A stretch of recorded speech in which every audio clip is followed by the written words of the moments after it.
नमस्कार दोस्तों, share market के बारे में बात करते हैं, निवेश इन्वेस्टमेंट के बारे में बात करेंगे, कोल इंडिया के बारे में बात करते हैं। कोल इंडिया का जो स्टॉक प्राइस है 460 470 में है। पिछले एक साल की बात करते हैं, रिटर्न की बात करते हैं तो 18% का रिटर्न दिया है, साथ में निवेशकों को डिविडेंड दिया है। तो स्पेशली डिविडेंड के लिए जाना जाता है कोल इंडिया को। जो निवेशकों ने अपने पोर्टफोलियो में कोल इंडिया को रखा है तो अच्छा रिटर्न दिया है। जो निवेशकों ने कोल इंडिया के शेयर को अपने पोर्टफोलियो में रखा है तो डिविडेंड भी मिला है, स्टॉक भी ऊपर की तरफ है। तो इसके चौथी तिमाही Q4 के नंबर्स के बारे में बात करते हैं, जो डिटेल आया है और नतीजों के बाद तेजी भी देखने को मिल रही है। और डिविडेंड का जो अपडेट है, फाइनल डिविडेंड का अनाउंसमेंट किया है तो उसके बारे में बात कर लेते हैं। तो कोल इंडिया की बात करते हैं तो स्पेशली डिविडेंड वाला स्टॉक रहा है ये, और पिछले कुछ सालों में तेजी भी देखने को मिल रही है इसमें। अभी हाल फिलहाल में स्टॉक की बात करते हैं तो दिसंबर के मंथ में 378 में था, अब स्टॉक पहुंच गया 470 में। तो निवेश करने पर, इन्वेस्टमेंट करने पर रिटर्न मिलता है, साथ में लाभांश का फायदा अलग देखने को मिलता है। उसमें से एक कोल इंडिया का स्टॉक रहा है, बट ये कि धीरे धीरे चलने वाला शेयर है। अब बात करते हैं, देखिए इसके बिजनेस की बात कर लेते हैं तो उसके ऊपर नजर डालते हैं किस तरह की ग्रोथ देखने को मिली है कोल इंडिया में।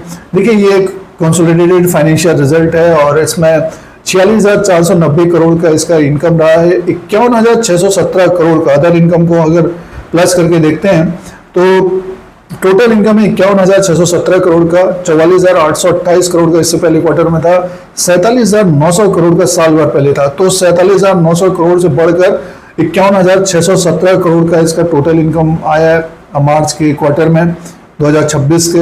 एक्सपेंसेस 37,107 करोड़ का, थोड़ा बहुत एक्सपेंसेस भी बढ़ा ही है। तो प्रॉफिट का जो अपडेट है, टैक्स से पहले का जो प्रॉफिट है 14,626 करोड़ का है। Profit loss for the period का जो अपडेट आया है 10,907 करोड़ का, 10,000 करोड़ का प्रॉफिट का अपडेट आया है। और 7,165 करोड़ का इससे पहले क्वार्टर में था, 9,740 करोड़ का साल भर पहले था। तो देखिए प्रॉफिट, मुनाफा भी बढ़कर आया है कंपनी का, 10,907 करोड़ का मुनाफा हो गया कंपनी का। और देखिए अच्छा ये ग्रोथ देखने को मिला इस क्वार्टर में। अगर हम इसके अर्निंग पर शेयर की बात है 17.759 का है, 11.61 का इससे पहले क्वार्टर में था, 15.82 का साल भर पहले था। तो एक तरह से देखिए ग्रोथ है। तो आज स्टॉक ऊपर की तरफ है और 470 तक स्टॉक पहुंच गया। अब बात करते हैं, देखिए इसके डिविडेंड की बात करते हैं तो कंपनी ने फाइनल डिविडेंड का अनाउंसमेंट किया है। 5.25 पैसा पर इक्विटी शेयर के हिसाब से कंपनी ने डिविडेंड का अनाउंसमेंट किया है। रिकॉर्ड डेट का अपडेट नहीं दिया है, आगे रिकॉर्ड डेट का अपडेट होगा और ये जुलाई अगस्त तक रिकॉर्ड डेट का अपडेट होगा। ये फाइनल डिविडेंड है।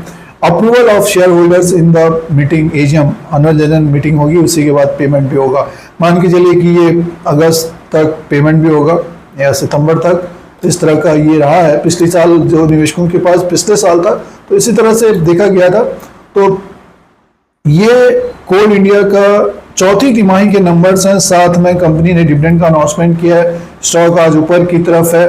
और फंडामेंटल पॉइंट्स की बात करते हैं, जैसे कि निवेशकों ने खरीदारी की है, लॉन्ग टर्म से अपने पोर्टफोलियो में रखा है तो स्टॉक में एक तेजी देखने को मिली है। अब इसका मार्केट, तो इसका जो मार्केट कैप है 2,79,110 करोड़ का है और फेस वैल्यू 10 रुपीज का है, बुक वैल्यू पर शेयर 170 का है, डिविडेंड यील्ड है लगभग 6% का डिविडेंड यील्ड है, ईपीएस है 48 का और पी रेशियो है 9.38 का और डेप्ट देखिए 0.13 का है, तो बहुत कम डेप्ट है।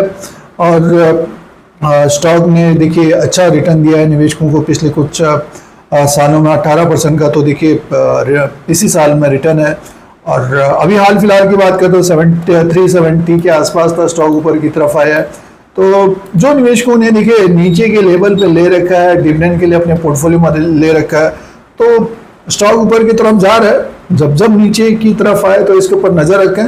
बट ये कि एक अभी देखिए जिस तरह से ये ऊपर की तरफ आया तो अगले क्वार्टर तक ऊपर का जो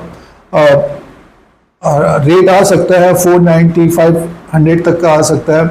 और नीचे की तरफ जो एक इसका सपोर्ट होगा 434 का, 430 का होगा। इसके नीचे स्टॉक फिसलता है तो इसमें गिरावट आ सकती है, तो इसके ऊपर नजर रखनी चाहिए। तो ये कोल इंडिया का अपडेट है, अपनी जानकारी रखें, उसी के अनुसार निवेश करें। कोल इंडिया लिमिटेड की बात करें तो धीरे धीरे चलने वाला ये शेयर है और स्पेशली कोल इंडिया के शेयर को डिविडेंड के लिए ही जाना जाता है। जो निवेशकों ने पिछले 5 साल में खरीदारी की है तो रिटर्न भी अच्छा दिया है और साथ में डिविडेंड भी दिया है। 2022 में ये 200 के आसपास था दोस्तों।